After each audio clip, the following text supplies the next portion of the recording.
بسم اللہ الرحمن الرحیم۔ حضرت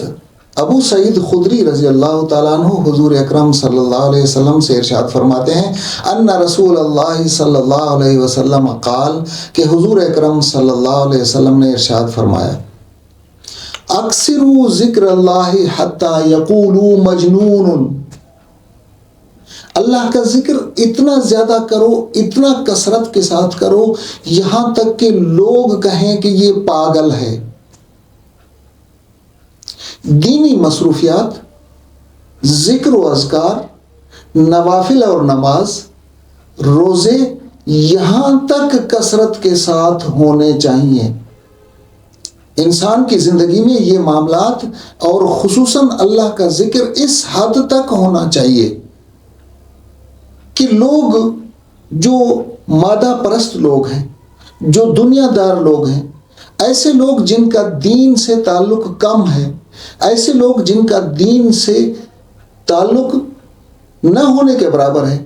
ایسے لوگ اگر اس شخص کو دیکھیں تو اس کے متعلق یہ کہیں کہ یہ پاگل شخص ہے۔ اس قدر یکسوئی کے ساتھ اللہ کا ذکر ہونا چاہیے، اس قدر کثرت کے ساتھ اللہ تبارک و تعالیٰ کا ذکر ہونا چاہیے، کیونکہ شیطان سے بچنے کا واحد طریقہ یہی ہے کہ اللہ کے ذکر میں انسان مشغول رہے۔ اللہ کے ذکر میں انسان مشغول ہوگا اور اتنا مشغول ہوگا، اس قدر یکسوئی حاصل کرے گا، اس قدر اپنے آپ کو اللہ کے ذکر میں، نوافل کی ادائیگی میں، ذکر اذکار میں اس قدر منہمک کر لے گا، اس قدر مشغول کر لے گا کہ لوگ جب اس کو دیکھیں تو لوگ کہیں کہ یہ پاگل ہے۔ دین کے لحاظ سے،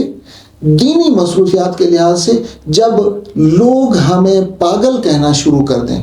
جب ہمیں لوگ مجنون کہیں، جب لوگ کہیں کہ یہ پاگل ہے، اس نے تو ملائیت اختیار کی ہوئی ہے، یہ تو ملا ہے، تب ہم کہیں گے کہ ہماری عبادت اور ہماری ریاضت اللہ تبارک و تعالیٰ کے ہاں قبول ہو سکتی ہے۔ کیونکہ حضور صلی اللہ علیہ وسلم نے ایک پیمانہ بتایا، ذکر کی کثرت، دینی سرگرمیوں کی کثرت، نوافل اور نماز کی کثرت اس قدر ہونی چاہیے کہ لوگوں سے بڑھ کر ہو،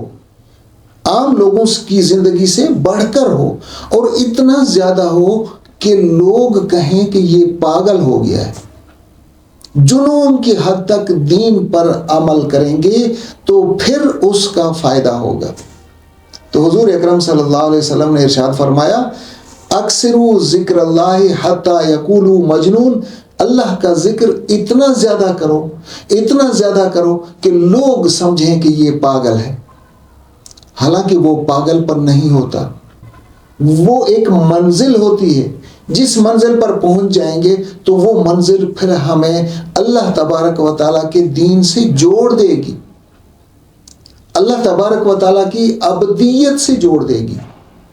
اس منزل کو حاصل کرنے کے لیے، شیاطین سے بچنے کے لیے، شیطانی معاملات سے دور رہنے کے لیے، اپنی زندگی کو بہتر بنانے کے لیے، اپنی عبادات کو شیطان سے بچانے کے لیے صرف اور صرف ذکر کرنا ہے، اور ذکر بھی کثرت سے ذکر، اتنی کثرت سے ذکر کہ لوگ کہیں کہ یہ پاگل ہے۔ تب پھر ہمارے معاملات درست ہونا شروع ہو جائیں گے۔ ہم شیطانی حربوں سے، شیطانی معاملات سے، شیطانی وساوس سے تبھی بچ سکتے ہیں جب ہم اللہ کا کثرت سے ذکر کریں گے، تب پھر ہم شیطان سے، شیطانی معاملات سے بچ سکیں گے۔